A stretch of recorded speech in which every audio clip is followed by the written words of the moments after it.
Amém, irmãos?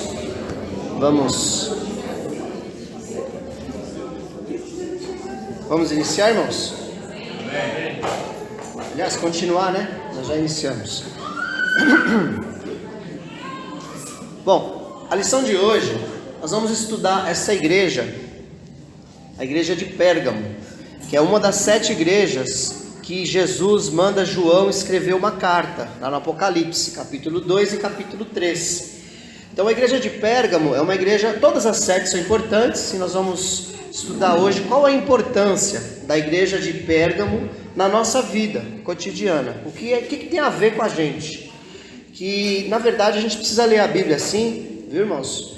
Você precisa ler a Bíblia pensando assim, e daí? O que isso tem a ver comigo?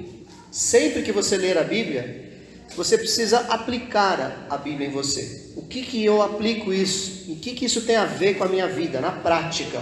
Porque a Bíblia é um livro que nunca envelheceu e nem nunca vai envelhecer. Ele é um livro atual. Então aquilo que você aprende da palavra sempre vai servir para você usar de alguma maneira na sua vida prática. A igreja de Pérgamo então está lá em Apocalipse 2, do 12 ao 17. Vamos ler? Ao anjo da igreja em Pérgamo escreva: estas são as palavras daquele que tem a espada afiada 2 gumes. Sei onde você vive, onde está o trono de Satanás. Contudo, você permanece fiel ao meu nome e não renunciou à sua fé em mim, nem mesmo quando Antipas, minha fiel testemunha, foi morto nessa cidade onde Satanás habita. No entanto, tenho contra você algumas coisas. Você tem aí pessoas que se apegam aos ensinos de Balaão, que ensinou Balaque a armar ciladas contra os israelitas, induzindo-os a comer alimentos sacrificados a ídolos e a praticar imoralidade sexual. De igual modo, vocês também se apegam aos ensinos dos nicolaítas. Portanto, arrependam-se, senão virei em breve até você e lutarei contra eles com a espada da minha boca. Aquele que tem ouvidos, ouça o que o Espírito diz às igrejas. Ao vencedor darei um maná escondido. Também lhe darei uma pedra branca com um novo nome nela escrito, conhecido apenas por aquele que o recebe. Vamos primeiro para o contexto histórico, né? O que a gente está falando? Aí você tem o mapa da atual Turquia. Então você tem ali na sua esquerda, na parte branca, as 7 cidades citadas na Bíblia. Então, do topo lá da esquerda é Pérgamo, depois vem Tiatira, Sardes, Esmirna, Éfeso, Laodiceia e Filadélfia. Não na ordem que está na Bíblia, né? A Bíblia começa com Éfeso, termina com Laodiceia. E ali Jesus escreve uma carta para cada uma delas. Então essa é a região geográfica, né? Hoje, um pouco maior para a gente ver, é o país da Turquia. As 7 igrejas estão aí, nesse país atual chamado Turquia. Muitas coisas ainda estão para se cumprir no estudo escatológico, que é a doutrina das últimas coisas, e muitas coisas vão acontecer na região da Turquia. Então a Turquia é um país para a gente ficar atento com as notícias, o que está acontecendo. A Turquia atualmente é um país muçulmano, e a Turquia, ela está, o líder turco, né? Vocês já ouviram falar no Império Turco-Otomano? Né? O Império Turco-Otomano, quem fez teologia aqui aprendeu. O Império Turco-Otomano, ele teve uma importância muito grande. Ele conquistou uma região muito grande e implantou o islamismo em muitos lugares, porque a origem deles é muçulmana, a religião. Então o imperador, não é imperador, lá o líder da Turquia, ele quer voltar ao califado. O califado nada mais é do que um grande líder muçulmano que agrega todas as denominações muçulmanas. Porque assim como a igreja evangélica tem a Assembleia de Deus, Brasil para Cristo, Comunidade da Família, Renascer, Universal, tantas igrejas aí, né, com denominações evangélicas, os muçulmanos têm também as suas denominações. E o califado acabou, já faz tempo que não tem mais um califa, que é alguém que concentra todas as denominações, e ele está tentando fazer com que volte. Isso é importante para que o anticristo venha e reine. Mas enfim, esse não é o nosso assunto de hoje. Hoje nós vamos falar de outras coisas. Foi só um parênteses. Essa, olha que bonita. Essa é a cidade de Pérgamo. Uma maquete baseada nas ruínas. É a cidade de Pérgamo. Você tem aqui, deixa eu ver se eu consigo. Eu consigo. Aqui. Aqui você tem o altar de Zeus, né, bem no centro. Ela está no topo do monte lá, né? Então você tem aqui a biblioteca, aqui nesse canto, aqui, por aqui, assim, a biblioteca, né? Então é uma cidade bem bonita. Ela concorria em beleza e em glória com Atenas, né? A cidade. Muito bonita a cidade. Mas para por aí, só na beleza. Aqui o desenho das ruínas dela lá, mais ou menos como seria, né? Você tem aí agora as localizações das coisas também, né? Depois você vê na internet mais de perto, tá? Então você tem por aqui a biblioteca, o altar de Zeus, o altar de Demétrio aqui nesse lugar. Bom, enfim, vamos falar dos deuses. Pérgamo, como toda cidade do Império Romano, era uma cidade politeísta, muitos deuses, politeísta. E todo o Império Romano era politeísta, e principalmente o deus que era obrigatório que todos considerassem e adorassem era o próprio imperador romano. Ele, para eles, era considerado um deus. Então a cidade de Pérgamo, ela era um centro asiático de adoração. Ela tinha muitos templos.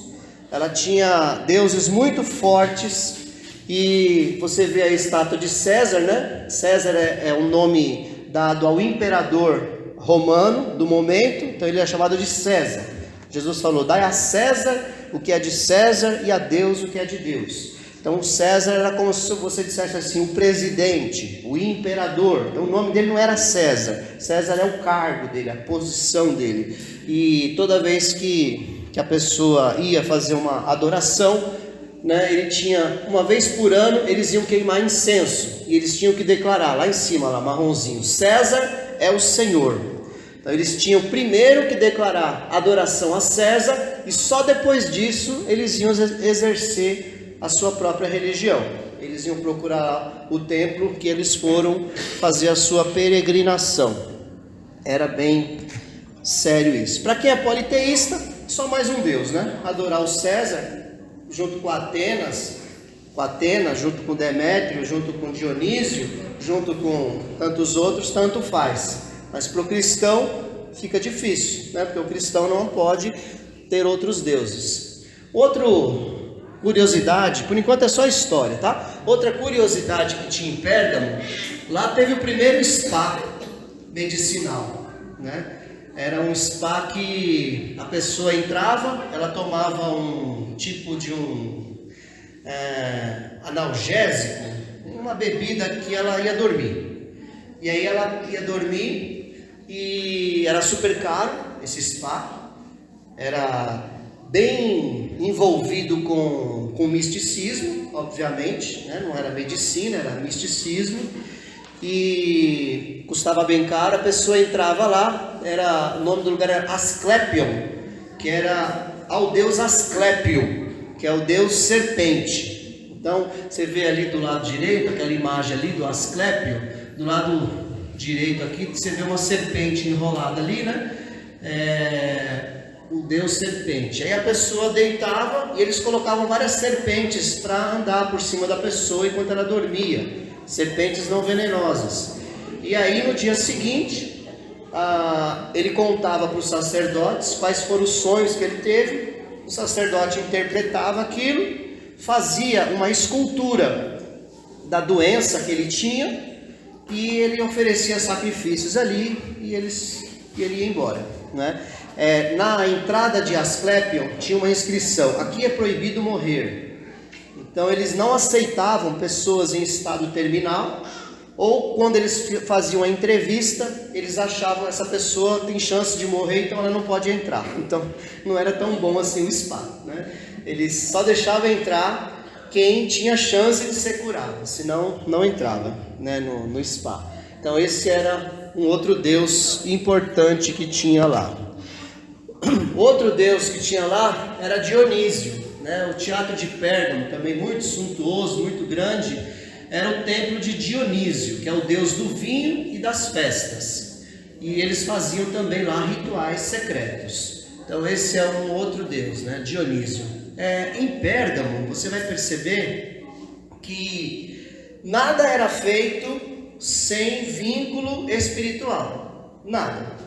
E isso não era incomum em todo o Império Romano. Todo o Império Romano ele é muito misturado com a religião, com o misticismo. A Babilônia, né? O Império Romano ele não deixou de existir. Mesmo quando ele caiu, o espírito do Império Romano continua agindo até hoje. E eu acredito que é esse espírito, que é o do anticristo, que vai continuar governando. E principalmente a palavra ecumenismo. O Império Romano ele pregava o ecumenismo. Então você tinha que aceitar todas as religiões, desde que você adorasse, né, queimasse um incensozinho lá para o César e dissesse César é o Senhor, você podia ter a religião que você quisesse, era tolerado. Por isso que os cristãos foram realmente martirizados, porque um cristão de verdade não se dobra a nenhum Deus diferente do Deus Todo-Poderoso. Então lá no teatro eles tinham lá a consagração dessa casa de espetáculos ao Dionísio, que era o deus do vinho e das festas. Vamos lá. Outra deusa é a Atena.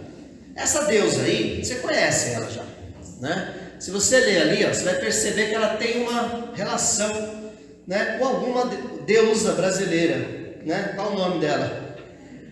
A senhora deles.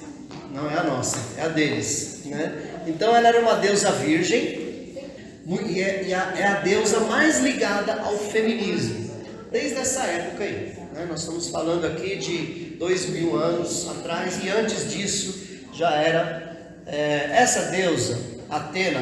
Ela tem outros nomes, né? A própria história sabe disso. Em cada cultura tem uma deusa mulher com as características da Atena com outro nome. Então você tem a Ísis no Egito, não vou lembrar de mais nenhuma outra agora. A Senhora aqui no Brasil, Lourdes lá na Itália. Então vários nomes aí para a mesma entidade espiritual. Então essa era uma deusa muito forte que tinha lá também. Não era só lá que tinha, né? O templo Atenas era gigante, principalmente na cidade de Atenas. Esse aqui, olha a beleza disso. Era o que eu mostrei, que estava bem no centro da cidade lá, o altar a Zeus. Esse é o principal que nós vamos estudar hoje, já vamos falar dele daqui a pouco. Aqui na lateral aqui, você tem as esculturas dos vários deuses mitológicos gregos. Zeus é considerado na mitologia grega o deus que é o principal de todos, é o mais forte de todos os outros, é o que comanda todos os outros deuses. E aqui embaixo está tendo uma guerra entre deuses aí, né? Então a Marvel gosta de representar bastante isso aí. Então, na Marvel tem bastante deuses da mitologia grega, e muitas outras coisas também. Só uma coisa, claro. Zeus e o irmão dele, me lembro agora o nome dele, acho que era essa, os dois mataram o pai dele, que era Cronos. Isso na mitologia. Isso. Ele assumiu que ele matou o pai. Entendi. Então esse é o altar de Zeus. Você vê uma escadaria, todo feito de mármore. Esse altar ele foi levado para a Alemanha em 1930. E como nós lemos lá no texto, né, em Pérgamo também era o trono de Satanás, do capiroto, né? Botei uma figura aí para a gente ilustrar. Então trono, né, é uma cadeira especial que tinha na casa, onde o dono da casa se sentia confortável, ele se sentia bem. Então essa é a origem da palavra trono. Então Satanás, ele se sentia em casa em Pérgamo. Então a Bíblia fala que aí onde você está é o trono de Satanás, é o lugar que ele habita. Então a Bíblia é o único lugar da Bíblia que mostra aonde Satanás habita. Então ele gostava dessa região. Isso não quer dizer que ele está lá hoje, que ele habita lá, mas isso mostra para nós que ele tinha tanta liberdade lá, que ele se sentia em casa. É isso que Jesus diz quando fala, aí tem o trono de Satanás. Bom, isso é só um pouquinho de história para nós. Qual que é o objetivo da nossa lição de hoje? Primeira coisa, um pouquinho de história para você saber, para você ter atenção às ciladas que o nosso adversário arma contra nós, como nós podemos viver em vitória, também vamos falar um pouquinho disso hoje, e como você liderar corretamente. Então esse é o objetivo da nossa lição de hoje. Voltando lá para o texto de Apocalipse 2, do 12 ao 17, você vê que eles são repreendidos por Jesus, porque tinha algumas pessoas lá que aceitavam a doutrina de Balaão. Vamos ler? Apocalipse 2, 14. No entanto, tenho contra você algumas coisas. Você tem aí pessoas que se apegam aos ensinos de Balaão, que ensinou Balaque a armar ciladas contra os israelitas, induzindo-os a comer alimentos sacrificados a ídolos e a praticar imoralidade sexual. Essa é a primeira repreensão que Jesus traz, né, a respeito de Balaão. O que Balaão? Quem lembra da Bíblia, Números 22, se não me falha a memória, começa a contar a história de Balaão, que era um profeta desviado, não era um profeta de Deus, e o Balaque contratou o Balaão para amaldiçoar Israel. Ele falou, quero que você lance um feitiço, amaldiçoe Israel, porque eles são meus adversários. E Balaão não conseguia amaldiçoar, porque apesar de tudo ele tinha discernimento, e ele entendia que ele não podia lançar uma maldição sobre o povo de Deus, aquilo ia voltar-se contra ele mesmo. E Balaque insistiu de diversas formas, né? E resumindo a história, Balaão falou, não tem como amaldiçoar aqueles a quem Deus abençoou. E aí ele ensina o Balaque, falou, olha, não tem como eu amaldiçoar esse povo, mas eu vou te ensinar como você pode destruí-los. E aí aconteceu isso aí, né? O que ele ensinou? Ele falou assim, olha, faça com que eles se consagrem, arrume maneiras que eles se consagrem aos ídolos das terras ao redor. Com essas consagrações, eles vão começar a se enfraquecer. Eles vão comer comidas consagradas a ídolos, porque eles vão casar, vai ter casamentos mistos, né? Vão casar com as mulheres. Pega as suas mulheres mais bonitas, as mais charmosas, e faça com que elas casem com os israelitas, e vice-versa, seus jovens mais sarados que casem com as mulheres, mas principalmente as mulheres ímpias casando com os homens israelitas, porque vinha a autoridade sobre toda a família, né? Você vai ter ali a diversão pagã, aí através dessa mistura, eles vão começar a se voltar para os costumes da terra. Porque uma coisa que Deus avisou para Israel, quando eles dominassem a terra, não se envolvam com os costumes da terra. A terra que vocês vão dominar, ela vai ter diversos costumes já. E esses costumes, na sua grande parte, se não tudo, todos eles envolvidos com a parte mística, com a parte espiritual. Sempre algum envolvimento espiritual, porque o diabo ele conseguia dominar aquela região de tal forma que as pessoas não faziam nada se não fosse vinculado ao misticismo, à religião. Então eles vão se divertir com coisas pagãs. eles vão entrar na imoralidade sexual. No outro momento a gente fala um pouco de porneia e moicheia. São as duas palavras que você encontra na Bíblia para a imoralidade sexual, porneia e moicheia. Porneia, daí que vem pornografia. Algumas traduções traduzem as duas palavras como fornicação, mas é muito raso, essa tradução fica muito rasa, apenas fornicação. Há diversos estudos que mostram, né, a profundidade disso, e Balaão, ele orientou Balaque a fazer com que o povo de Israel também se contaminasse através da porneia e da moicheia, através de imoralidade sexual. Isso fazia com que eles ficassem enfraquecidos, né? Bebidas, embriaguez, orgias, né? Você viu agora mesmo ali o Dionísio, que é o deus do vinho e das festas. Então muita orgia, muita embriaguez, né? Você tem vários deuses em Canaã, que eles eram muito envolvidos com o vinho. Então era muita coisa mesmo. Então faz assim, contamina eles, porque amaldiçoar eu não posso, mas se você conseguir contaminá-los, eles vão ficar enfraquecidos e aí você vai conseguir vencê-los, né? Boa noite. Então o que acontece? Ele fez, e o que aconteceu? Israel se enfraqueceu. Ele conseguiu através dessa doutrina. E lá em Pérgamo, Jesus repreende eles, dizendo: tem umas pessoas aí que são adeptas dessa doutrina. Eles casam-se com pessoas ímpias, eles praticam imoralidade sexual. E aí todo mundo sabia qual era o ensino de Balaão, não tinha dúvidas quanto a isso, era só olhar na história de Israel, olhar na Bíblia, que eles iam saber exatamente o que estava acontecendo. Então essa foi a primeira repreensão de Jesus para eles pararem de fazer isso. A segunda coisa, o que mais? Comida e diversão pagã, né? Já falei. Então, o final de tudo era a diversão. Os nicolaítas, né? Que bonitinho, aquele lobinho ali no meio das ovelhas, né? É um lobo com capa de cordeiro, né? O nicolaíta.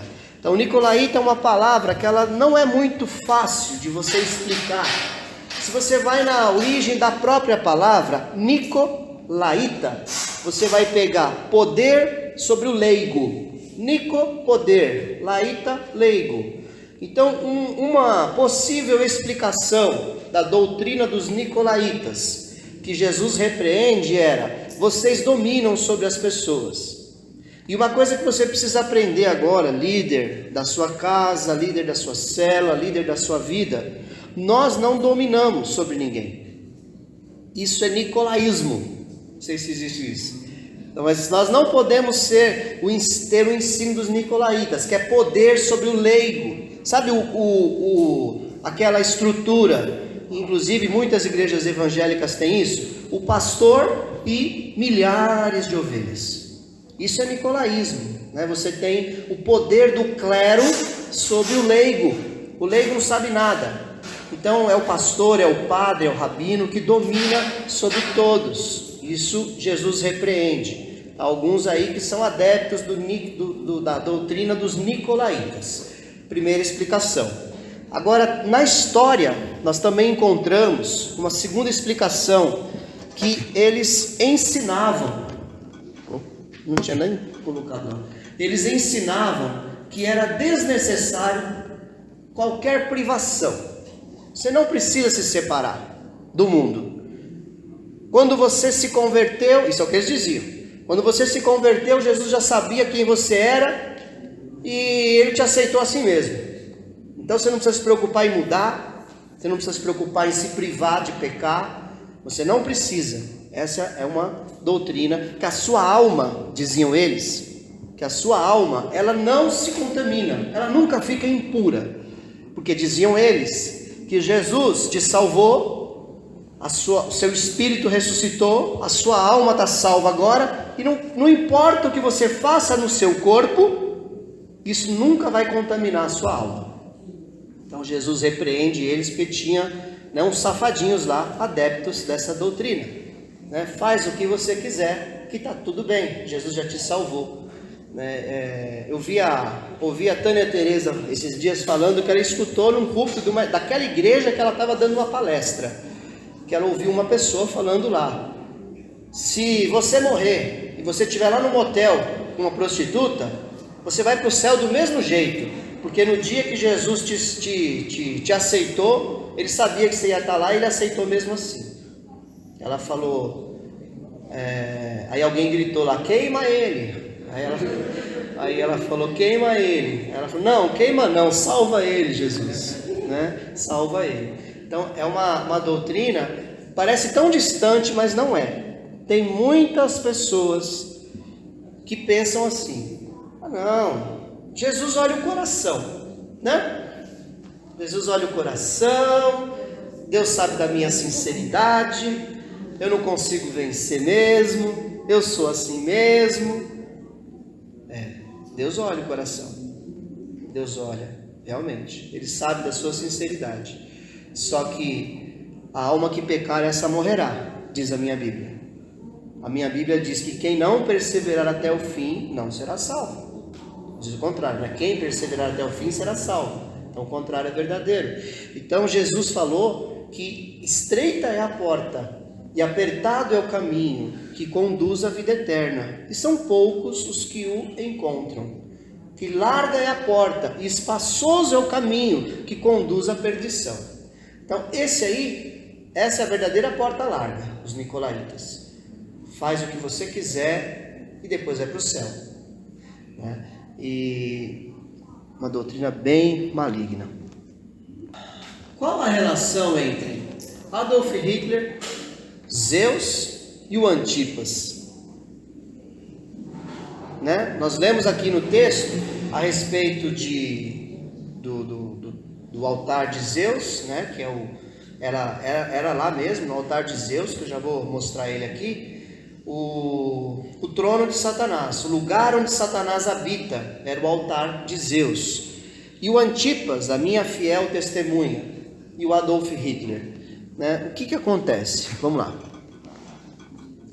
Esse daqui é o palanque na Alemanha do Terceiro Reich, lá onde o Hitler fazia os seus comícios. Vocês já devem ter visto na televisão o Hitler lá no palanque, milhares de pessoas levantando a mão: Heil Führer, Heil Führer, Heil Führer, e ele fazendo aquele discurso inflamado, né? E as multidões ali, né, adorando a Hitler. Era nessa construção aí.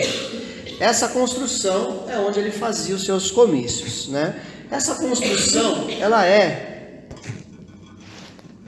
o altar dos comícios de Hitler ao Terceiro Reich, foi construído sob inspiração do altar de Zeus, que havia acabado de chegar à Alemanha em 1930. Então, escavações arqueológicas lá na cidade de Pérgamo descobriram lá o altar de Zeus, e ele estava sendo depredado, estavam pegando os mármores dele. Então, antes que estragasse, a Alemanha levou lá para a Alemanha, está lá em Berlim, se eu não me engano, esse altar. E quando esse altar chegou e foi montado, o projetista que o Hitler havia contratado para construir o palanque dos comícios dele, aquele engenheiro olhou para aquele monumento de Zeus e se inspirou naquilo e construiu para o Hitler fazer os seus comícios. Irmãos, nada disso é coincidência, nada disso. Nosso adversário não dá ponto sem nó. Ele usa pessoas na terra para destruir a família, destruir cidades, destruir países, destruir pessoas. Ele usou Hitler. Agora ele precisa de consagrações. Ele precisa que portas sejam abertas para que ele atue. Porque existe uma legalidade no mundo espiritual. Você percebe na Bíblia muitas vezes isso, a necessidade de uma consagração. Por que você acha que no Espiritismo há consagração de animais? Para uma pessoa ela ser profunda no Espiritismo, ela faz cabeça, ela bebe sangue de bode, ela come fezes de animais, ela fica lá fechada num lugar escuro por vários dias. Ela está se consagrando. Então são consagrações que são feitas. E a cidade de Pérgamo, ela é um alerta para nós como igreja a respeito das consagrações que nós não podemos admitir na nossa vida e nem na nossa casa. É muito sério. São comidas sacrificadas a ídolos. São coisas que Satanás precisa para ele poder entrar. Abrir portais espirituais e ele entrar na tua casa, na tua vida e te destruir. Hitler foi um grande ditador e que destruiu milhões de judeus, matou 6 milhões de judeus no famoso Holocausto. O altar de Zeus, ele fazia exatamente isso, ele queimava pessoas no altar de Zeus, eram sacrifícios humanos. Aliás, a maioria dos deuses mitológicos, nórdicos e gregos, eles requerem sacrifícios humanos, de crianças e de adultos, não são de animais. Os africanos é que pedem animais. E o Brasil acha muito feio os deuses africanos, estão tudo errado, os dois estão errados, tanto o africano quanto o nórdico e o grego. Mas acha muito feio o deus africano, mas não acha feio os deuses mitológicos. É tão bonitinho, nós vemos um monte de adolescente, de jovem, com camiseta, né, com Zeus escrito na camiseta, tatuado, né, no caderno. É um Deus que aceitava apenas sacrifícios humanos. Então é muito grave a consagração. Isso é a doutrina de Balaão. A partir do momento que as pessoas vão se consagrando, ela vai entregando. Lembra que Jesus, quando ele foi tentado, Satanás fez de tudo para que Jesus fizesse algo. Satanás tem poder, ele tem poder. Ele poderia ter forçado, poderia ter feito alguma coisa, algum sinal poderoso, mas não, ele queria só que Jesus, primeiro, colocasse em questão: se tu és o Filho de Deus. Então já poderia entrar uma dúvida ali, né? Se eu sou o Filho de Deus, então eu posso transformar essas pedras em pão.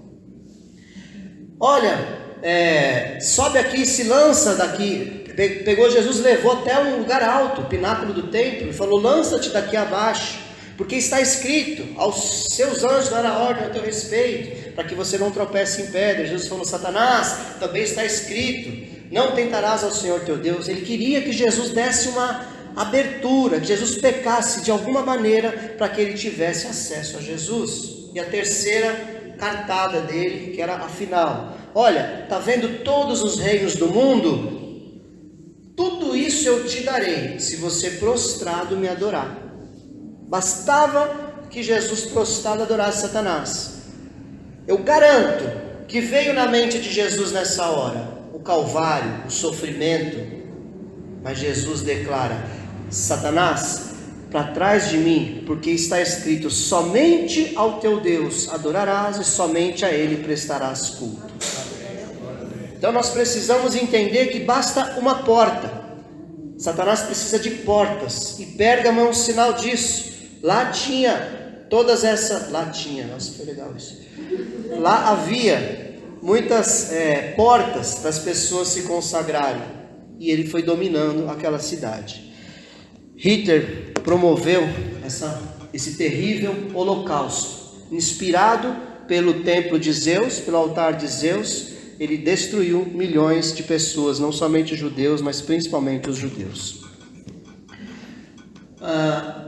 Lá em Pérgamo, Jesus elogia e fala assim, que eles foram, vamos ler: mesmo quando a minha fiel testemunha, Antipas,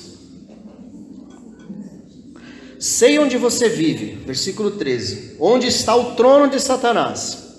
Contudo, você permanece fiel ao meu nome, e não renunciou à sua fé em mim, nem mesmo quando Antipas, minha fiel testemunha, foi morto nessa cidade onde Satanás habita. Então Jesus elogia eles e diz: olha, eu sei que você está num lugar onde a opressão é muito grande. Aí onde você está é o trono de Satanás. Satanás habita aí nesse lugar. Satanás está confortável nessa cidade. Mas você, igreja de Pérgamo, não negou o meu nome, mesmo diante da perseguição. Antipas, diz a história, que ele era bispo em Pérgamo. Ele era o pastor lá daquela igreja de Pérgamo, ou um dos pastores. E foi dito, vamos ver aqui, ó. Não dá para ler nada, né? Que legal. Não negar o nome de Jesus, mas o que eu quero que vocês leiam é o próximo. Aí isso vai dar para ler. Olha que interessante. Os sacerdotes lá daquela cidade disseram, né, que os demônios apareceram para eles em sonhos e falaram: olha, tem um homem orando aí, um tal de Antipas, que está nos expulsando da cidade. Falou para os sacerdotes lá, malignos, né? E deram a chance do Antipas, né, entre aspas ali, a chance dele adorar a estátua do imperador.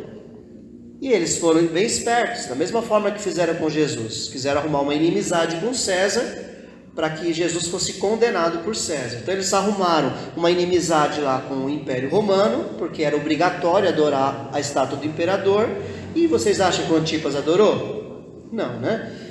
A Bíblia diz que mesmo quando ele foi morto, eles permaneceram fiéis. Então aumentou a perseguição para essa igreja. Então Antipas era um homem que orava, era um homem que repreendia, e ele estava conquistando Pérgamo, porque os demônios estavam saindo. Eles estavam saindo, porque os próprios demônios foram reclamar para os sacerdotes, dizendo: ó, tem um cara aí que está orando muito, e está expulsando a gente da cidade. Por aí a gente vê uma pessoa orando por uma cidade, que diferença faz? E aqui é mais um ensinamento que eu quero deixar para nós aqui. A gente gosta muito de reclamar do Brasil, de reclamar da política, de reclamar de tudo. Mas será que a gente ora mesmo? A gente está achando que a gente está lutando contra o Temer? Ele pode ser satanista, pode não ser, pode ser o que for, irmãos. A nossa luta não é contra o Temer. A nossa luta não é contra o próximo presidente, contra o governador, prefeito, senador, deputado estadual, federal, vereador, contra funcionário público, contra a polícia, contra o sistema de saúde. A nossa luta não é contra carne e sangue. A nossa luta é contra principados e potestades espirituais nos lugares celestiais. Efésios 1 diz que nós estamos assentados com Cristo nas regiões celestiais. Então é de lá que a gente batalha. E é lá que Antipas batalhava. É de lá que ele orava. Lá no quartinho dele, no secreto, naquele seu tempo sozinho com Deus. Aquele que muitos ainda não estão tendo, mas em nome de Jesus você vai começar a ter diariamente. Lá no seu tempo sozinho com Deus, você vai adorar a Deus, você vai se encher do Espírito Santo, você vai se alegrar, mas você vai batalhar espiritualmente também. E os demônios vão ficar incomodados. Eles vão começar a sair lá da sua empresa. Eles vão começar a sair da nossa cidade. A igreja precisa se mover. Não é na urna que nós vamos resolver o Brasil. Você vai votar por cidadania e vai pedir a direção de Deus para saber como votar. Mas é na oração que o Brasil vai mudar. É através da igreja se mobilizando. Os demônios ficam agitados. Eles começam a sair. E vem perseguição sobre a igreja. Claro que vem. É natural. Hoje não está tendo. Sinal que a igreja não está sendo tão influente no Brasil. Então cabe a nós orar, cabe a nós repreender Satanás. A nossa luta não é contra as pessoas, nossa luta é contra os demônios. E olha só, esse aqui é um touro que ficava dentro do altar de Zeus. Não sei se dá para discernir bem, mas você percebe embaixo da barriga dele tem uma fornalha, muito mal desenhada, inclusive esse touro aí, é só para a gente ter uma ideia. Tem uma fornalha, no meio do touro era um vão. Você vê que tem uma pessoa ali, representando agora Antipas, e como ele não aceitou adorar a figura do imperador, ele foi colocado aí dentro. Na cara do touro haviam furos, como se fossem bocais de instrumento de sopro. Conforme a pessoa gritava de dor lá dentro, saía sons ali por aqueles furos, como se o touro tivesse emitindo aqueles sons. E diz a história da igreja que Antipas orou, adorou e abençoou o tempo todo enquanto ele foi queimado vivo ali dentro. Então Antipas, a fiel testemunha, ele foi contra todos. A palavra Antipas não necessariamente é o nome dele, pode ser um título que foi dado a ele, que anti é contra e paz é todos. Então Antipas, então pode ser que o nome que a gente vê na Bíblia é um símbolo que ele foi contra todas as entidades espirituais que governavam Pérgamo, e elas estavam sendo expulsas. Então pode ser essa simbologia do nome dele. Então Antipas não negou o nome de Jesus, mesmo diante de algo tão terrível. Você parou para pensar como deve ter sido dolorido isso? Você ser queimado devagarzinho dentro de um touro de bronze. Você começa a ver a sua pele derreter. Deve demorar para morrer. A pessoa morre sufocada pela fumaça também, mas até chegar nesse ponto, com certeza é muito doloroso. Muito doloroso. E ele não negou, sabendo que ele seria lançado aí. E hoje parece que por qualquer coisinha o crente se entrega. Qualquer prazer que ele for privado, ele já acha errado ele se privar daquele prazer, e ele se dobra a um ídolo, se dobra a um costume. Quantas pessoas será que ficariam na igreja se nós tivéssemos isso aí? Se você for naquela igreja no domingo de manhã, você não adorar o imperador, você vai ser lançado naquele touro. Quantas pessoas ficariam? Vamos nos avaliar, irmãos. A gente vende muito fácil a obra que Jesus fez por nós. Consagrações, a doutrina de Balaão, a gente deixa entrar na nossa casa, nosso filho quer porque quer assistir um desenho maligno, um filme maligno, e você deixa. Ah, tadinho, tadinha, vou proibir por quê?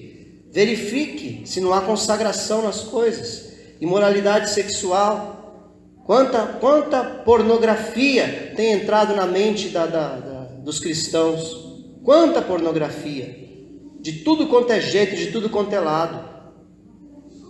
Tem que ficar atento, porque são as portas que o diabo quer para destruir a nossa família, para destruir a sua vida. Eles não negaram a fé, mesmo diante de uma coisa tão terrível como uma morte como essa. E o que Jesus diz a eles? Arrependa-se. Então a mensagem para nós hoje também é essa: arrependimento. Precisamos nos arrepender das escolhas que temos feito, das consagrações que nós temos aceitado entrar na nossa casa, na nossa vida. A igreja precisa mudar a sua postura na terra, para que a gente possa ganhar o céu. Se nós não mudarmos na terra, nós não conseguiremos entrar no céu. Jesus disse que a salvação, ela é um caminho, que começa por uma porta estreita e anda por um apertado caminho. Existe um caminho a seguir. Nós precisamos seguir esse caminho. E aí Jesus fala para eles: portanto, arrepende-se, senão virei em breve até você e lutarei contra eles com a espada da minha boca.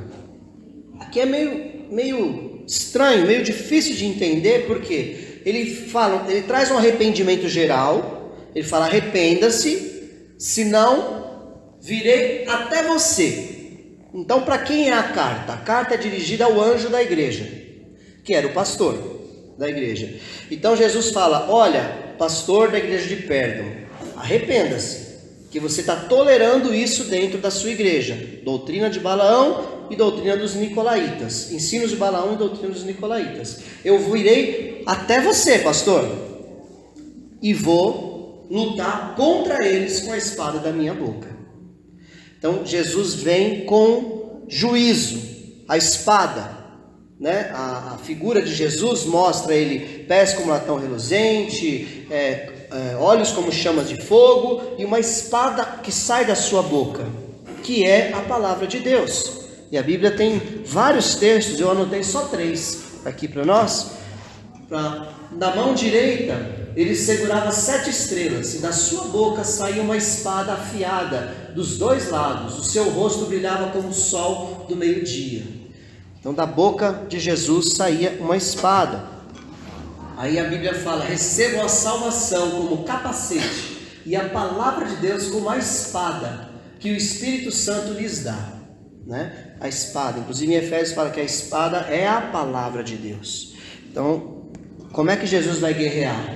Por fim, Hebreus 4:12, conhecido: pois a palavra de Deus é viva e poderosa e corta mais do que qualquer espada afiada dos dois lados. Ela vai até o lugar mais fundo da alma e do espírito, vai até o íntimo das pessoas e julga os desejos e pensamentos do coração delas. Como que Jesus vai julgar a igreja de Pérgamo e como que Jesus vai julgar a nossa igreja, a nossa vida? Através da palavra de Deus. Então ela é o parâmetro, é a palavra de Deus que é a palavra final. Então quando Jesus vier, ele vai dizer assim: está escrito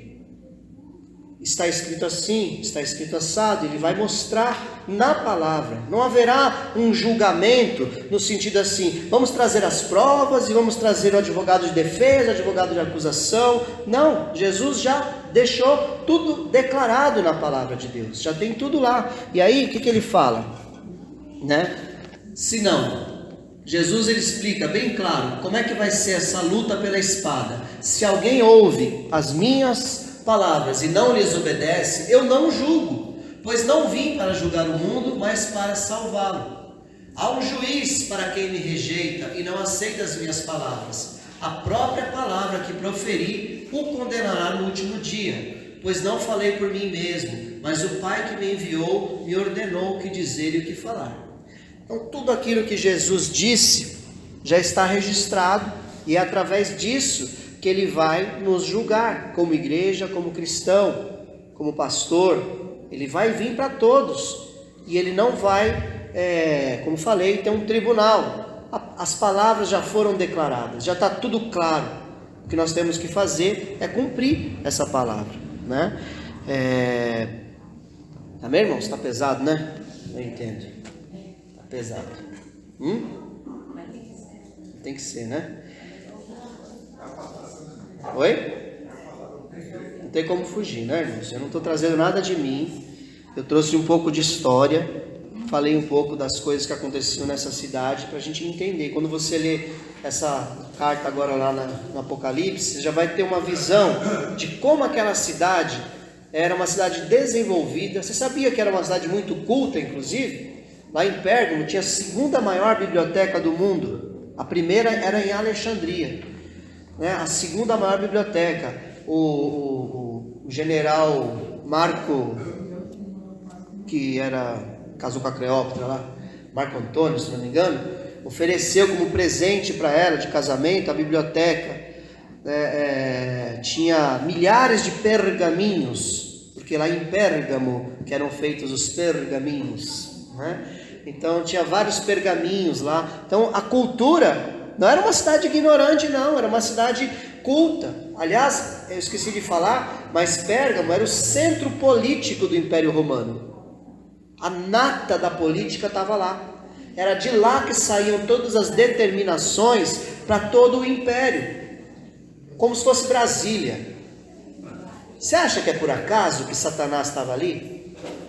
Que ele se sentia à vontade?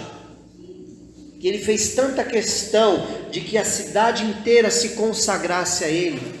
Porque a partir do momento que ele dominou todos os governantes que estavam ali, os senadores do Império Romano, aquela malignidade, ela era distribuída por todo o Império Romano, ou seja, todo mundo conhecido daquela época praticamente. Satanás não dá ponto sem nó. Quem dá ponto sem nó é crente, infelizmente, né? É vacilão, é ramelão, dá lugar. Precisamos ser mais atentos, igreja, mais vigilante. Não tem nada a ver, é forte nos dias de hoje, cada dia mais. Aí alguém vai me falar que eu sou legalista e que nós vamos ter que viver numa bolha. Se precisar, vai. Se precisar viver numa bolha para não deixar Satanás entrar na minha vida, eu vou viver numa bolha. Eu já podei muita coisa da minha vida, ainda tenho prazer, ainda tem muita coisa que dá para fazer, muita coisa boa. Agora em outubro, oh aleluia pastor, dia 5 de outubro, nós vamos viver a natureza que Deus criou lá em Porto Seguro. Nada errado em você ser feliz, em você buscar descansar, em você ter um lazer, em você ter um prazer. Mas preste atenção, que tipo de comida você tem comido. A Bíblia diz que os olhos são a janela da alma. Se os seus olhos forem bons, todo o teu corpo terá luz. Mas se os seus olhos forem trevas, quão grandes serão essas trevas? Foi Jesus que disse. Precisamos ver o que entra nos nossos olhos, o que nós escutamos, o que nós comemos, o que nós pegamos.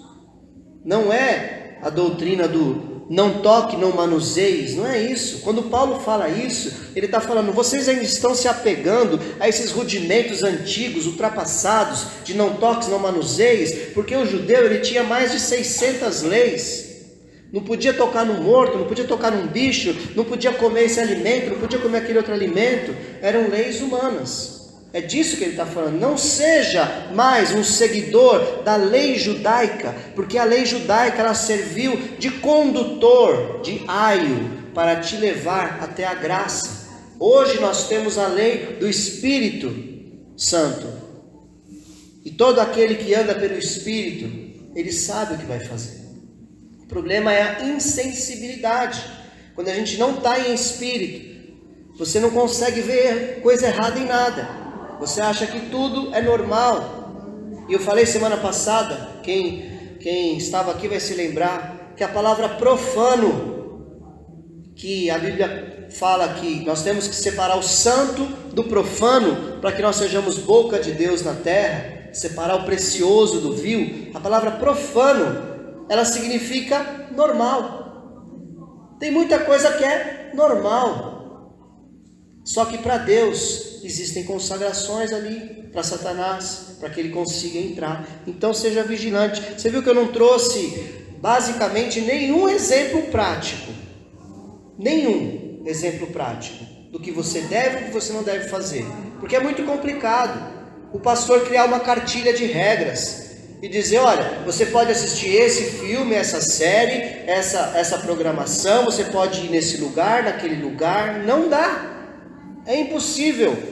Você precisa ser maduro. Aquilo que eu falei, mas eu não tenho chamado para ser líder. Se você não souber liderar a sua própria vida, você vai comer sacrifício da idolatria.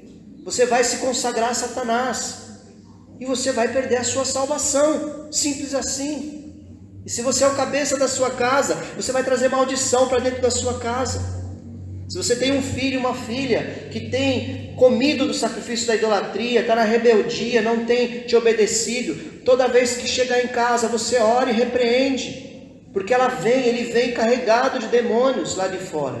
Mas você é autoridade dentro da sua casa, você fala que não, Satanás, você não tem direito nessa casa, para fora daqui, porque ele quer encontrar brechas, e ele não é educado, ele é tinhoso. Quando ele encontra uma brecha, ele entra. Enquanto você não manda sair, ele não sai. Eu estava explicando esses dias que a pessoa aceita Jesus, ela vem toda alegre para o Senhor, mas ela não faz uma oração repreendendo as consagrações que ela fez e usa o texto dizendo que Jesus levou na cruz do Calvário todas as nossas maldições. Irmão, nós precisamos orar e repreender. O apóstolo Paulo orou, ele repreendeu. Teve um espinho na carne só que não saiu da vida dele, que Deus deixou, dizendo, isso aí, Paulo, eu vou deixar para que a glória das visões que você teve não te ensoberbeça e você não caia no pecado. Então há necessidade de nós repreendermos Satanás da nossa vida, porque ele encontrou legalidade no passado e entrou. E ele vai sair sozinho? Não vai, tem que mandar ele sair. Então ore e repreenda e não abra brechas. Então Jesus vai nos julgar pela própria palavra dele. Ele diz para nós dar ouvidos, né? Isaías fala, me ajuda aí, irmãos, vamos ler? Ouçam, olhem, servos, e vejam, quem é servo, não é servo.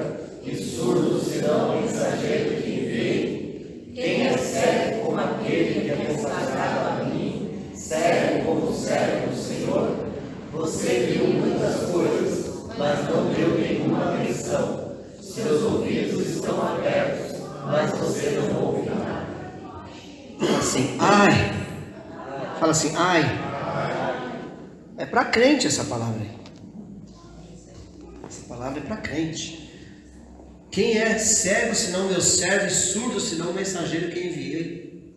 Quem é cego como aquele que é consagrado a mim, cego como servo do Senhor?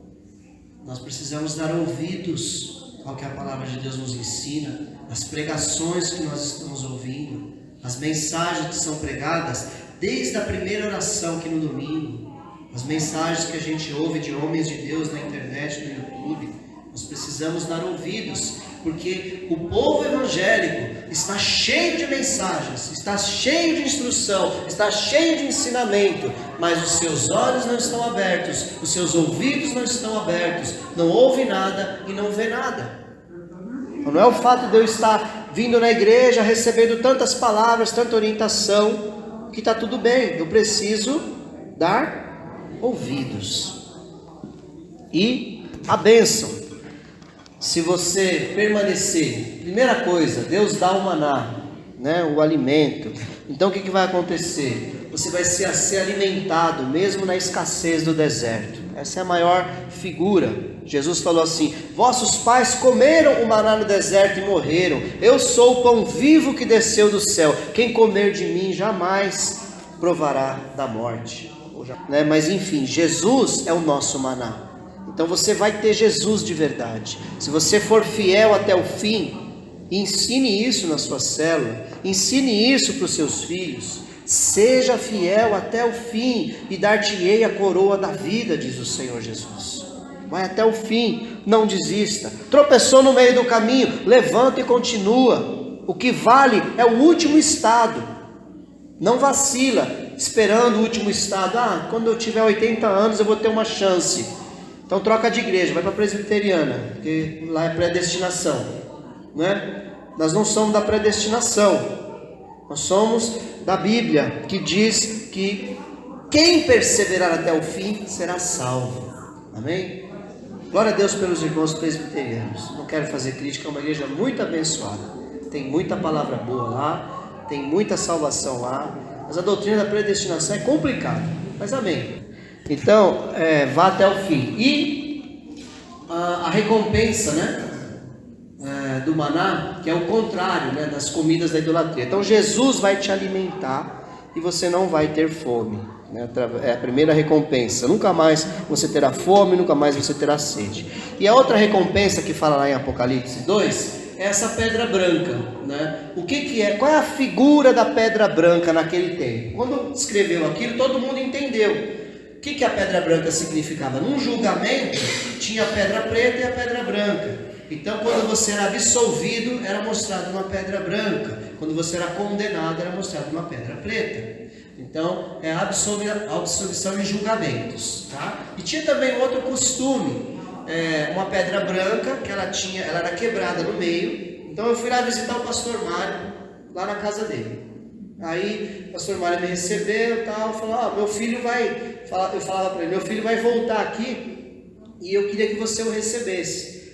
Mas aí o pastor Mário, para que eu saiba que ele é mesmo teu filho, ele quebrava a pedra branca, leva essa metade da pedra branca e dá para o seu filho. Quando ele vier, ela vai encaixar certinho na minha pedra branca. Aí eu vou saber que é o seu filho e eu vou recebê-lo aqui na minha casa.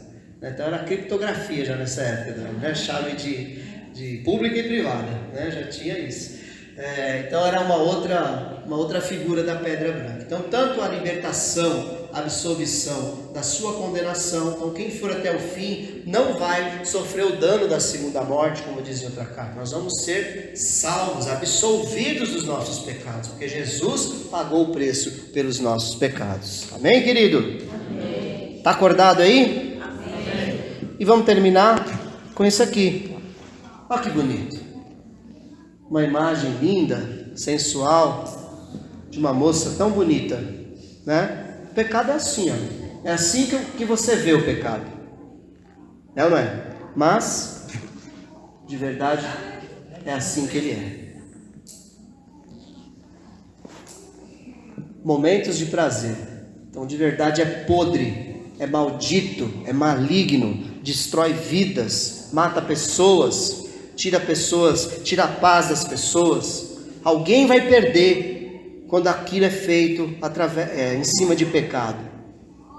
Geralmente, em primeiro lugar, a própria pessoa que pecou, mas é algo terrível. O pecado, ele é muito bonito, mas no fim é aquilo ali, por trás de todo o pecado. Eu quero ler, para terminar, e agora é verdade, 1 aos Coríntios 9,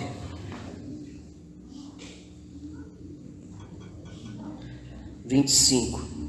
Todos os que competem nos jogos se submetem a um treinamento rigoroso para obter uma coroa que logo perece. Mas nós fazemos para ganhar uma coroa que dura para sempre. Sendo assim, não corro como quem corre sem alvo, e não luto como quem esmurra o ar, mas esmurro o meu corpo e faço dele meu escravo, para que depois de ter pregado aos outros, eu mesmo não venha a ser reprovado. A carreira cristã é uma carreira, é uma corrida, é uma luta. Você tem um alvo a chegar. A gente se envolve muito com o pecado na terra quando a gente não tem o alvo. Se o seu alvo é Cristo, é a salvação, essas coisas elas começam a perder o valor, porque você tem um destino a chegar. Ele fala: eu esmurro o meu corpo e faço dele meu escravo. Então você precisa dominar o seu corpo.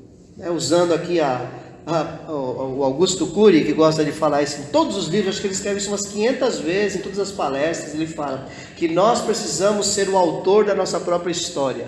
Temos que sair do palco, ou da plateia, e vir para o palco, né? E é mais ou menos isso, nós precisamos dominar o nosso corpo, esmurrar o corpo. Eu não estou vendo aqui uma coisa suave, não é uma coisa assim, é o Senhor quem vai fazer, é o Espírito Santo que vai me fazer vencer o pecado. Eu não estou vendo isso aqui, eu estou vendo alguém que luta, que batalha, que rejeita, que nega, que diz: Pai, se possível passa de mim esse cálice, mas antes seja feita a tua vontade, não a minha, e transpira gota de sangue ao invés de suor. De tão doloroso, de tão agoniante, muitas vezes que a gente passa na nossa vida. Então esmurrar o seu corpo e fazer dele o seu escravo, para que, depois de ter pregado aos outros, eu mesmo não venha a ser reprovado. Amém, queridos? Amém. Glória a Deus. Que Deus te abençoe, te dê entendimento, que Pérgamo, na sua vida, seja você um Antipas, e não uma pessoa que aceita a vida boa daquela cidade próspera e abençoada. Mas seja uma pessoa realmente posicionada contra o pecado e não se dobre, não coma os sacrifícios da idolatria. Não ache que o seu corpo não tem problema ele pecar, porque a sua alma está salva pelo Senhor Jesus. Entenda que nós temos que pagar um preço sim. Amém?